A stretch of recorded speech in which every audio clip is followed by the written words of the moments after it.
For the next 30 minutes, we will explore the unexplained. From mysteries beyond our galaxy to ghostly phenomena in our own backyard, we will dive into our psychic abilities and explore everything from conspiracies to the just plain weird. Welcome to 30-odd minutes. If the truth is out there, we will find it, but only by sheer accident.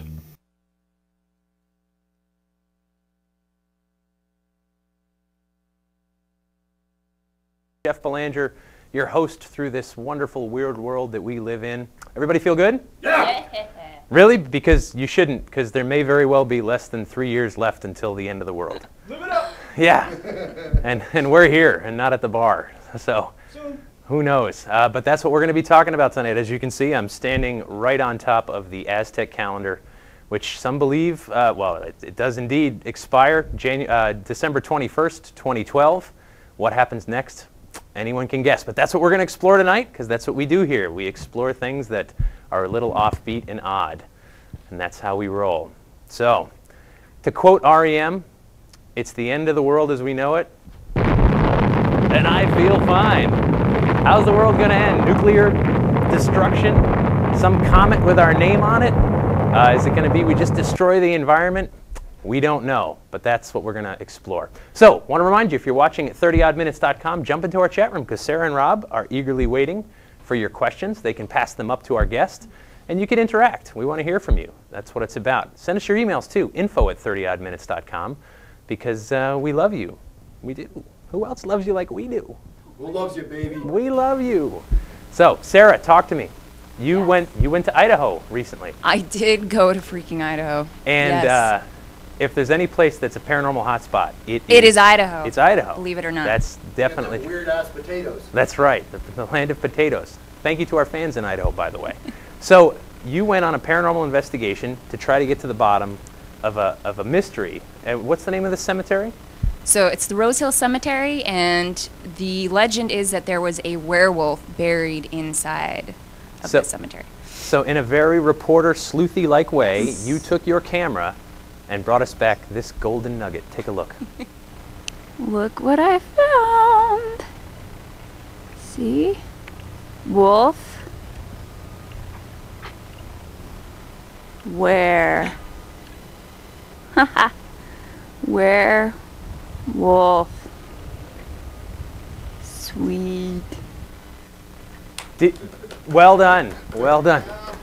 I solved it. Do you think they planned that? Do you think they put their graves side by side? Most definitely. Ware and Wolf right next to each other for all eternity. Well done. Good job. Good job. See, the odd could be anywhere, and we want to hear from you if you've got it. So, 2012.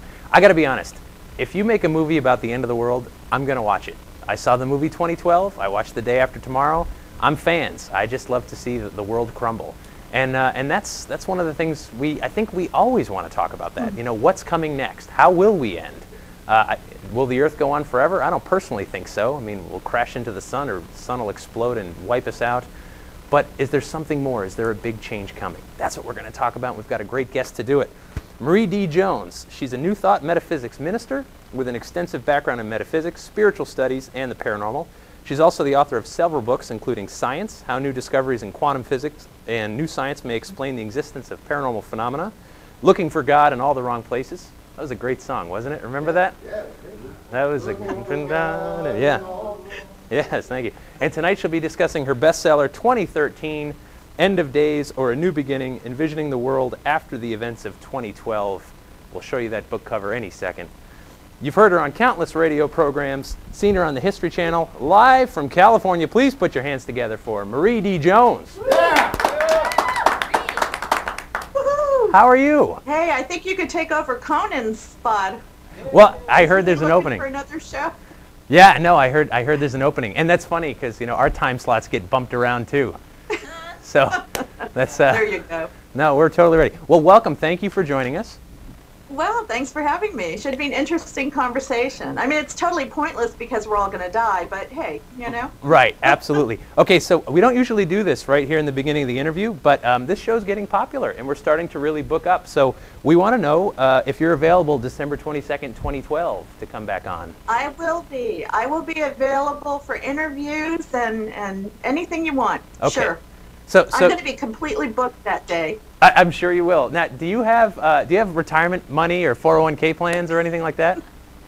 Nope, I'm spending all my money within the next 3 years, just in case, you know? That's awesome. That's awesome. And we see you've got your #1 fan with you, which is just awesome. Seriously. There he is. Yeah. This is great. You know what? No, honestly, this is real. This is reality television. Are you kidding? We've got a great working mom, a working writer, and taking care of business and coming on 30-odd minutes. I seriously love this. That's right. Okay, so Andy in the back, if we could bring up the map of Mexico, let's start with the area we're talking about. The ancient Mayans, there it is. You can see the area of Mexico where this all was born. Tell us, what made them so smart when it comes to calendars? I have no idea, and I think that's actually more fascinating than this whole December 21st, 2012 enigma. How did this ancient civilization know what was going to happen thousands of years later in terms of astronomy and cosmology? They made predictions of very specific eclipses and planetary locations and things like that, one of which is the galactic alignment, which would be the winter solstice sun lining up with the center of the Milky Way. You know, how did they know this? Did they have some help from above, or were they just really good at observing? Because we have to remember, this was before computers, and this was before the Hubble telescope. Right. So, but every ancient civilization seems to have had this incredible knowledge, and I still don't think we have any clue as to where they got it from. Yeah, well, you know, and it's funny, or could it just be they ran out of space? Recently there was a great Bizarro cartoon that came out from Dan Piraro, who we found out is a fan of 30-odd minutes and was nice. It's on my refrigerator. He was nice enough to allow us to use it tonight. Check this out. This Dan, with his permission, showing this tonight. I only had room to go up to 2012. Ha, that'll freak somebody out someday. I cracked up when I saw that, emailed Dan, asked if we could use it tonight, and he said absolutely. He's been watching the show. I have a similar version of where the guy is saying, hey, I just ran out of room. Yeah. And you know, it's funny because there are a lot of scholars that believe that just like our Gregorian calendars today, when we get to December 31st, we don't go to December 32nd. We cycle back to January 1st, and we start a whole new year. And the belief is the same for the Mayan calendar. This is only one of many of their calendars. They use several. Right. And and we're talking about the long count calendar. The long count, right. It was a 260-day calendar. And it was believed that once it got to the end of this great cycle, that it would just set back to zero, so to speak, and that great cycle would begin all over again. But for some reason, everybody's gotten hung up on this one particular day that there's very little mention of in the true Mayan tradition. I think it's really more of a things that got interpreted and then reinterpreted, and it sort of snowballed, and now we've got this huge enigma that nobody seems to remember the origin of. It was actually one of several calendars that they thought was important. Right. And back to Julian calendar. Yeah, the Julian. We missed the Julian calendar. We could use the extra time. So, but when you say days, now that's not a 24-hour period. That's right. You're talking about. That was sort of a gestation-based calendar for them. They did have a 360-day calendar as well, which is very close to ours.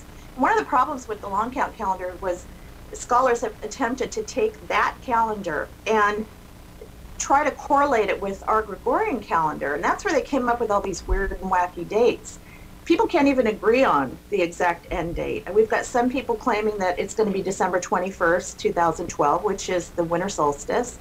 There are scholars, and when I say scholars, I mean people that are doing research into 2012, that talk about December 23rd.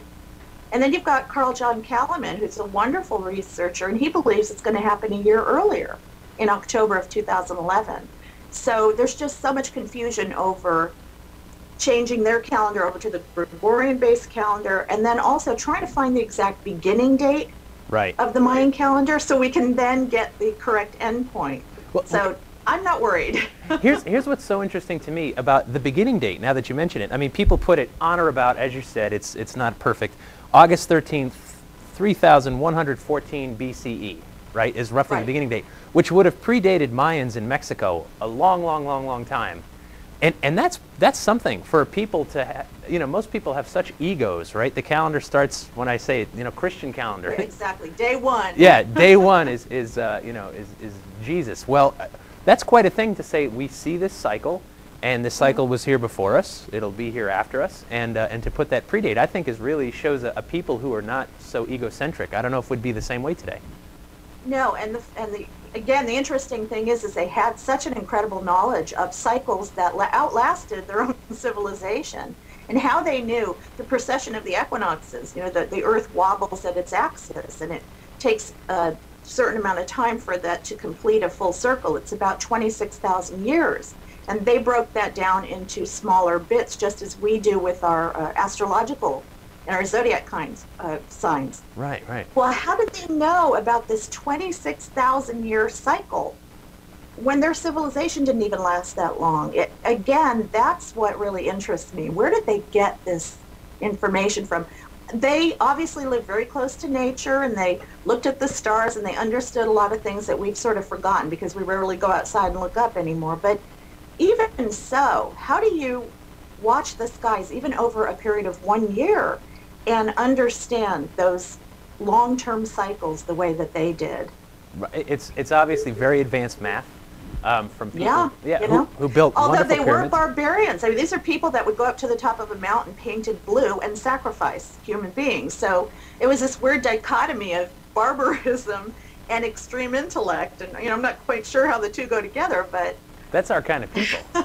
That's totally our kind of people. They painted themselves blue, and I just thought the Avatar, hey, yeah, maybe that's where the blue came from. Right. Now, have you seen some of these end of the world movies? I have not seen Roland Emmerich's film yet. I'll wait till it comes out on DVD. I saw the trailers, and just my son and I were cracking up. It's like, this is the cheesiest piece of crap I've ever seen. Oh, no offense to you, Roland Emmerich, because I'm sure he's a big fan of our show and watching live, right?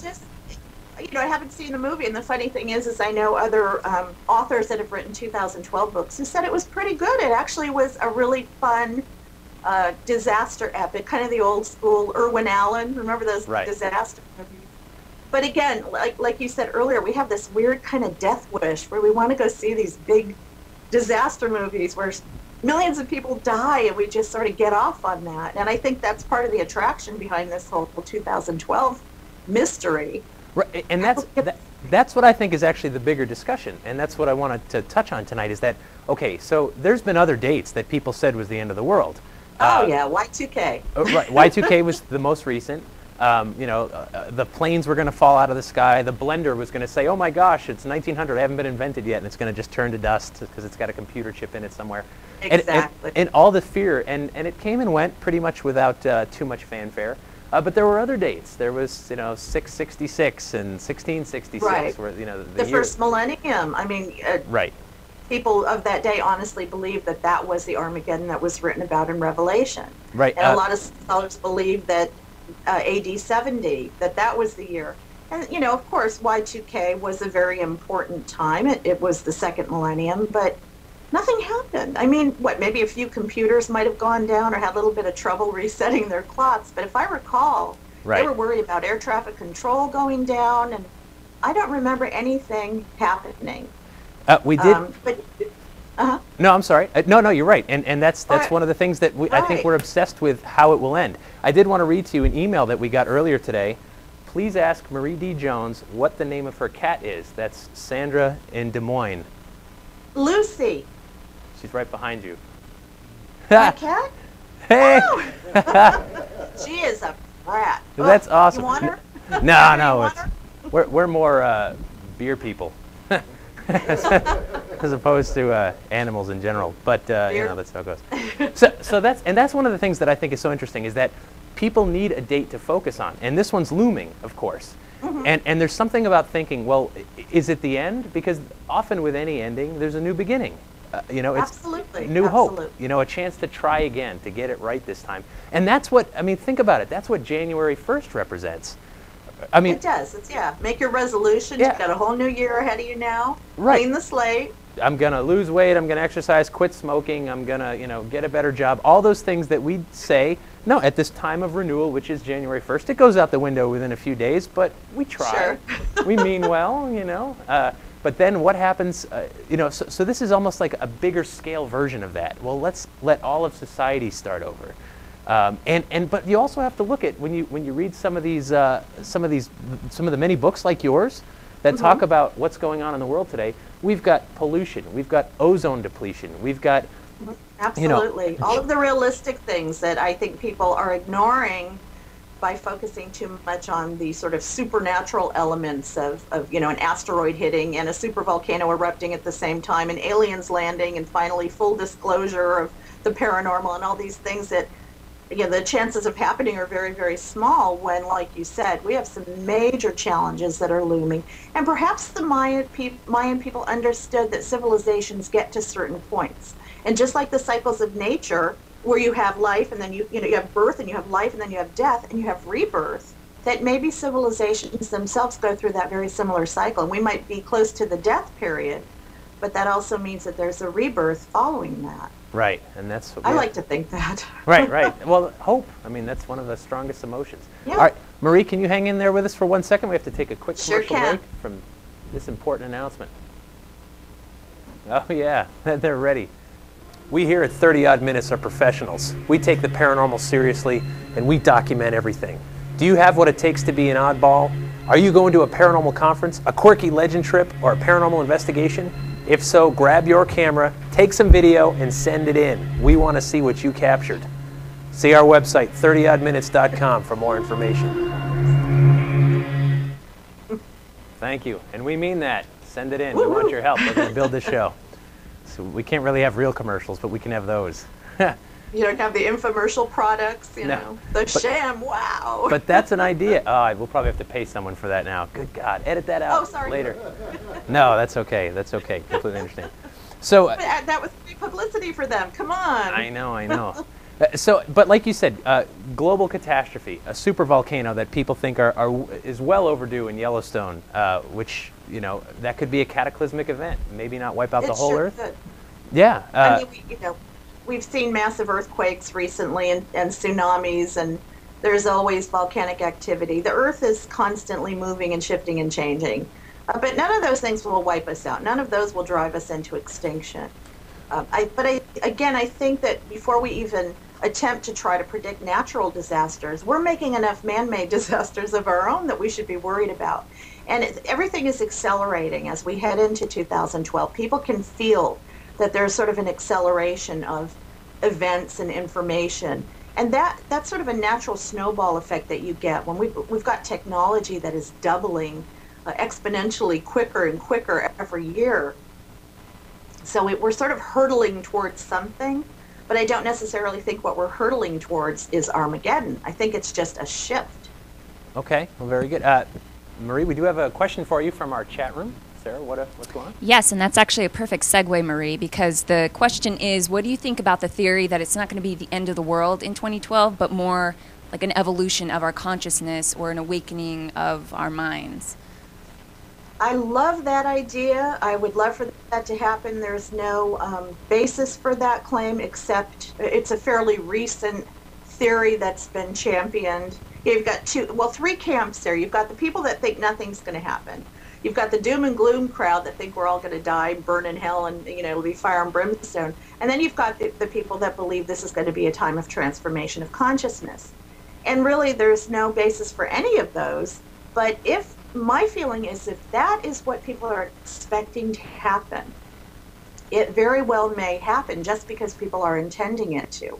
And I know that there are a lot of people getting involved with consciousness studies and noetics, and we seem to be moving towards this shifting our level of consciousness as human beings. I think up until then we're going to meet a hell of a lot of resistance doing that because there are authority figures and traditional elements that are going to be really fighting to hold on to power. But again, there's no basis for that in the Mayan mythology, but I would love to see that happen. I really would, and I hope it does. I'm sure a lot of people will be transformed individually.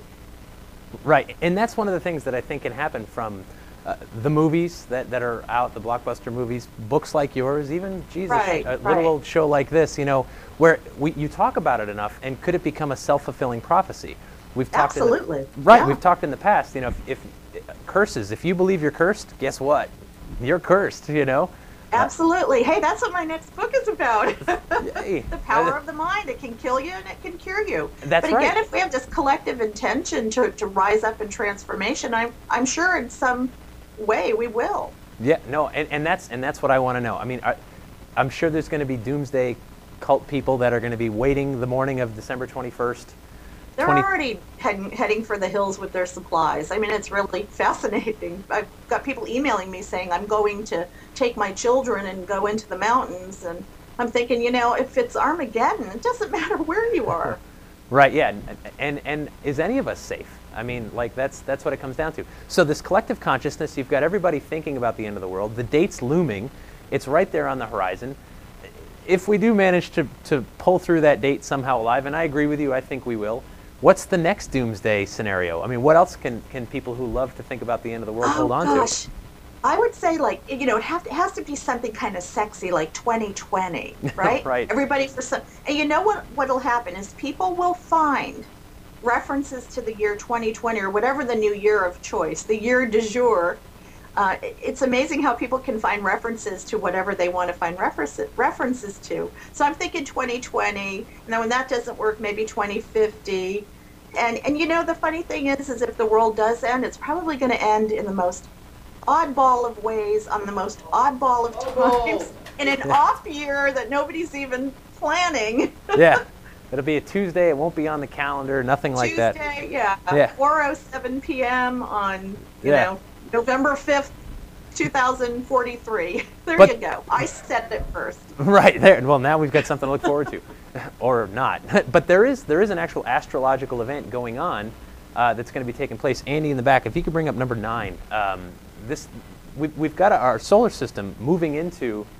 If you could kind of talk us through this graphic. Right. This is a real interesting one. It's referred to as the galactic alignment, and basically the midpoint of the ecliptic will be the winter solstice sun will pass through the midpoint of the Milky Way. Now, that's not saying it's going to go through the middle of the Milky Way. It's just going to pass through the midpoint. And the thing is this is a 36-year process. Now, how? And even John Major Jenkins has written a lot about this. This whole process of the galactic alignment takes 36 years.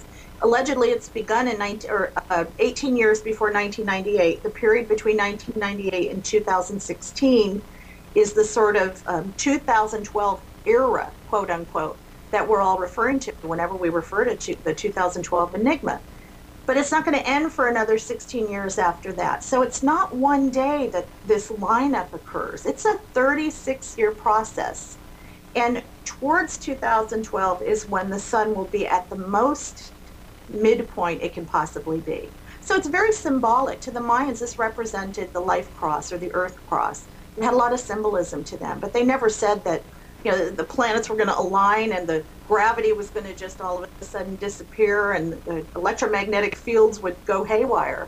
To them, it was a very spiritual, symbolic time that would occur. And, you know, we still look at constellations and then we say, there's Libra, you know, I'm a Libra. We still have that symbolism that we refer to as well. Right. And the other thing, too, is that we've also got a sun that is having a high degree of solar activity in a period when it's kind of not supposed to. And so, you know, because the sun has cycles, typically, 11 years? It's 11-year cycle, yeah, give or take. And it's supposed to peak in 2012. However, there have been a couple of scientists that have come out and said this cycle is really not as intense as we had originally thought. And even if sun spot activity is intense, basically what it's going to do is shut us down in terms of technology, satellites, and, you know, global communications. But it's not going to wipe us out. It's going to piss a lot of people off, and it could cause a lot of problems, especially with air traffic, with security, communications, but it's not going to destroy us. Really, if you want to drive the human species into extinction, you're either going to have to blow up the entire planet or snuff out the sun, because I don't think anything else that we're talking about here is going to do it. Right, and of course, you know, wiping out global communications would put a big damper on our little 30-odd minutes party, wouldn't it? It would. Yeah, that wouldn't go I well imagine at all. it would create great anarchy in the world if nobody can get on their computers. That's right. We think of ourselves first, of course. No, that is totally true. And so, since your book came out, and I love that it's called 2013, it's very optimistic. You know, that's the you know, that we're looking ahead.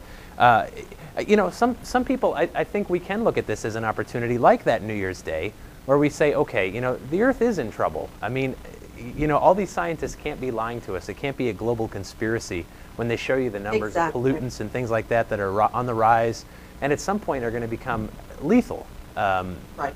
which is a slow death, and that's not how I want to go.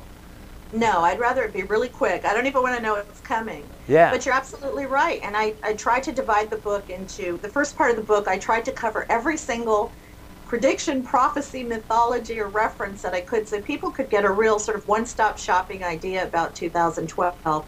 The second part is about those real challenges. Geopolitical shifts, peak oil, food inflation, the lack of drinkable water, privatization of water, pandemics. I mean, we're seeing that with swine flu. Imagine that 100 times worse. Right. And then good things too, medical breakthroughs and cures for diseases, and how technology can either cure or kill us. But the third part of the book are essays from people that I pursued to sort of give me their take on it. And I think my favorite is from Edgar Mitchell, because he said this is all about sustainability. You know, instead of focusing on some weird, bizarre, supernatural event, we need to be focusing on sustainability of our environment and our planet, and that should be the focus of 2012. Right, and if something like this, if all this hubbub can get us to that discussion, then all the better. Then it serves a purpose instead of just, you know, absolutely doom and gloom. And so have you received? You talked about some of the emails you've received from people. What's some of the weird ones that people are doing? Okay, well, first of all, I've gotten a lot of death threats. Really?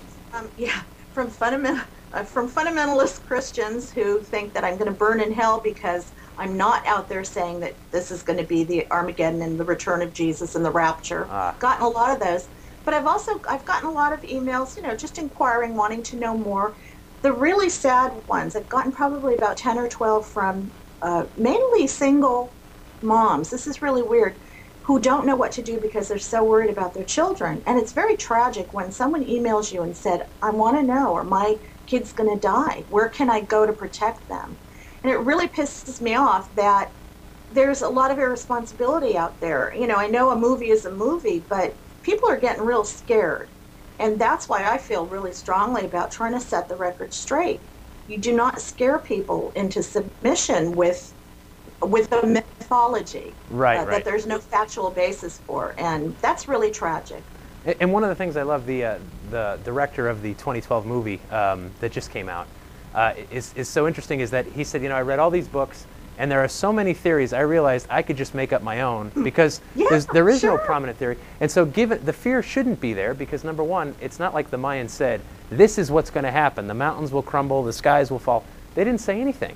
They didn't say anything at all. So that's one of the things that we have to remind people. The end is near. Mythology, but so did the Romans and Greeks, and how come we're not talking about them? The end is near. Are you one of those doom and gloom people, Andrew, that think that the world's going to end? Really? No, dude, I'm talking about the show. We've only got like 2 minutes. Oh, the show's going to end. Oh, that's our 2 minute. Oh, that was our 2 minute warning. Oh goodness. Thank you very much, Andrew. I appreciate that. Well, I mean, it does go fast. That's how it is. But you're right.